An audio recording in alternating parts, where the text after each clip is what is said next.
Drop a stone. Drop a feather. The stone hits the ground first. Everyone knows this. But why does the stone fall faster? Is it because it's heavier, so gravity pulls harder on it? Does weight determine the speed of falling? What about a cannonball versus a musket ball? Does the cannonball fall faster because it weighs more? Heavier things fall faster. Aristotle said it.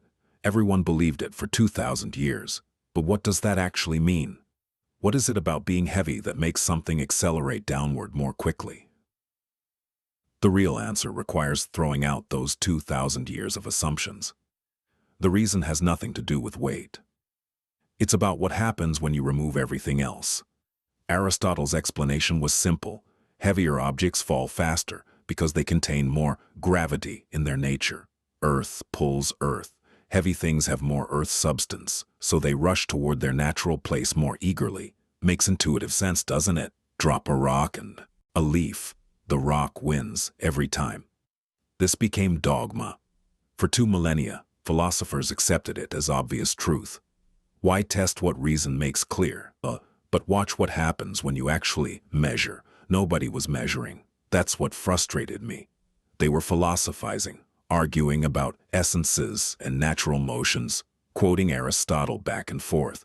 But nobody was rolling balls down planks and timing them. So I built inclined planes, long wooden ramps with grooves cut in them. Why ramps instead of dropping? Because falling happens too fast to time accurately. Roll a bronze ball down a gentle slope, and you can slow the motion enough to measure it with water clocks, even with your pulse if you're careful. I rolled different weights down the same ramp. Heavy balls, light balls, same material, and they arrived at the bottom at the same time. Roughly the same time. Well, not exactly the same. If you just drop them from a tower, there are complications, but close enough to make you suspect Aristotle might be wrong about something fundamental. Here's the reasoning that convinced me. Take a heavy ball and a light ball. According to Aristotle, the heavy one falls faster. Now tie them together with a string. What happens? You've got a paradox. On one hand, the light ball should drag on the heavy ball, slow it down, so the combined system falls slower than the heavy ball alone. On the other hand, you've just made a heavier object by tying them together, so the combined system should fall faster than either ball by itself. Can't be both. The only way out of this contradiction is if they fall at the same rate in the first place. Then, tying them together doesn't create any paradox. It just makes a heavier object that falls at the same rate as everything else. But then why doesn't the feather fall as fast as the stone? It's not about weight. It's about air resistance. The feather has enormous surface area, but tiny weight, so the air pushing back on it matters enormously. The stone has small surface area, but large weight, so the air barely slows it down at all. The air is the deceiver. Let me prove it to you. Take a gold coin and a piece of paper cut to exactly the same size and shape as the coin. The coin is much heavier. Drop them side by side. They fall together. Why? Because they have the same air resistance now, and when that's equal, the weight difference stops mattering in the way you'd expect. Better proof? Take that same piece of paper, flatten it out, hold it horizontal, drop it, it floats down slowly. Now crumple the paper into a tight ball. Same weight, different shape. The crumpled ball drops fast. The air resistance changed. The weight didn't. Remove the air, and everything falls the same. I claim this but could never prove it. We had no vacuum pumps in my time. But if that's true, what is falling really? Drop something and watch carefully. It's not moving at a constant speed. It's accelerating, getting faster every moment it falls. I measured this. In the first second, an object falls about 16 feet. In the next second, it falls 48 feet. In the third second, 80 feet. The velocity increases uniformly with time. 32 feet per second.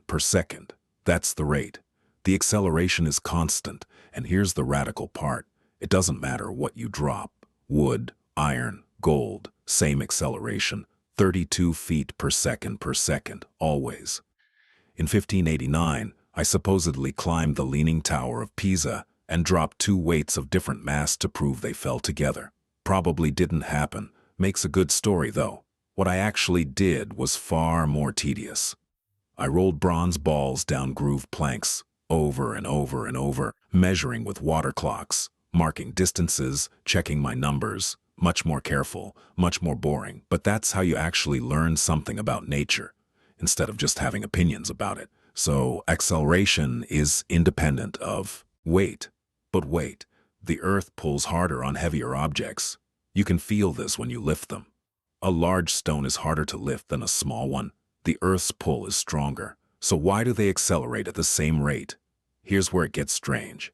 A heavy object does experience more force from the Earth, but a heavy object is also harder to accelerate.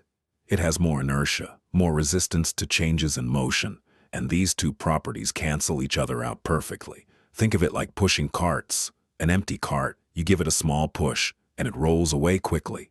A full cart, you need a much bigger push to get it moving at the same rate. But if you push proportionally harder, if you double the weight and double the push, the cart accelerates at the same rate as before. The Earth automatically pushes proportionally harder on heavier things. The force increases in exact proportion to the mass. But why?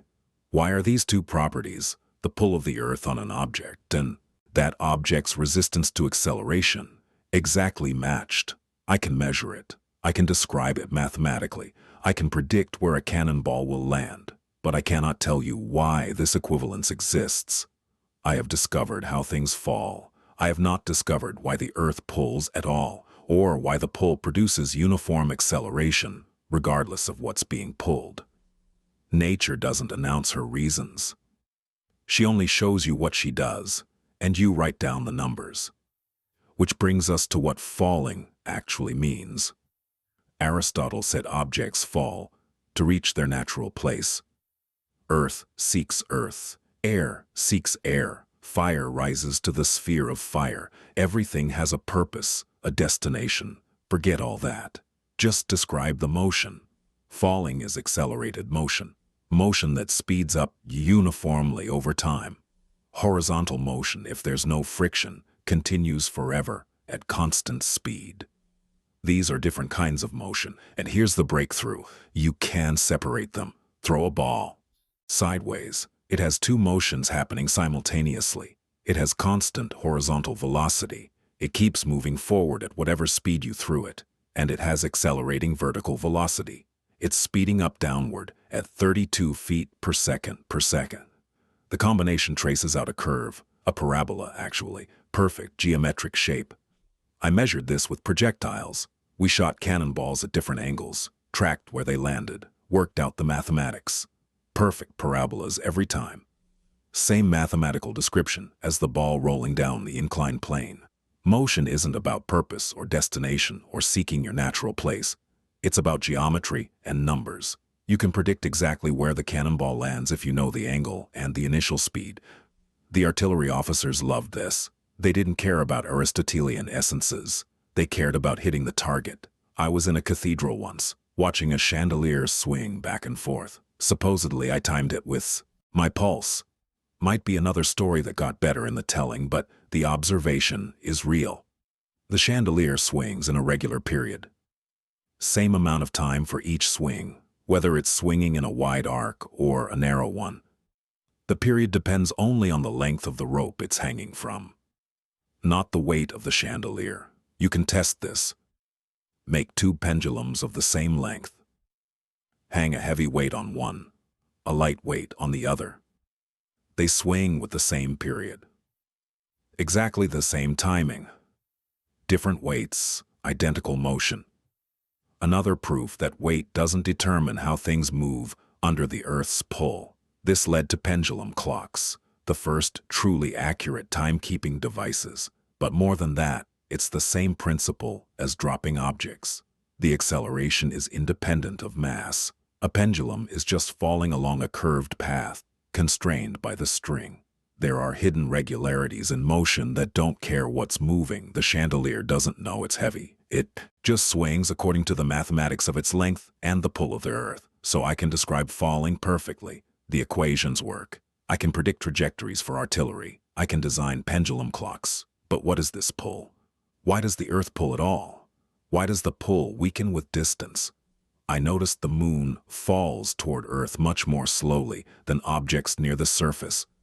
Why is the inertial property of mass, resistance to acceleration, exactly equal to the gravitational property of mass, how strongly Earth pulls on it. That's the deep mystery. They could have been different things. They're not. They match perfectly. Why? I've measured nature's behavior. I've found her rules.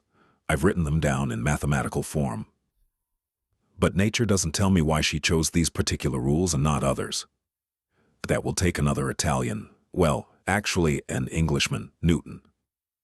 He'll come up with this concept of gravity as a universal force between all masses. Even he won't know what it is, just how it behaves. Takes Einstein 3 centuries later to figure out gravity isn't a force at all, but curved space-time. But I'm getting ahead of the story. Here's what really changed. Aristotle believed in pure reason.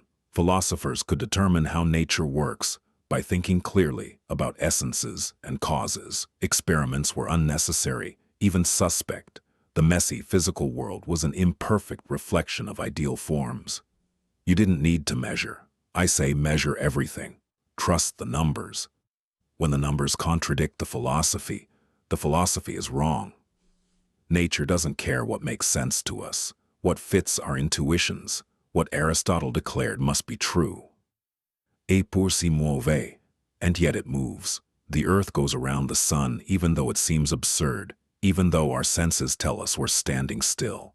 The feather and the hammer fall at the same rate in vacuum, even though it seems absurd based on our everyday experience in air. Remove the interfering effects, strip away the complications, and see what's actually there. We thought heavier things fall faster because we've lived our entire lives in air. The air taught us wrong. It gave us false intuitions. Strip it away, and the truth appears. Question everything. Measure what actually happens. Don't trust what seems reasonable. Trust what you can demonstrate. So things fall at the same rate because that's how motion works when the earth pulls on them. The acceleration is uniform, independent of mass, always 32 feet per second near the Earth's surface. Why the pull exists at all? That's still an open question in my time. I haven't answered it. I've only described what the pull does. But here's what changed, and this matters more than any single discovery. We stopped asking, what is an object's purpose in falling, and started asking, how fast does the ball roll down the ramp?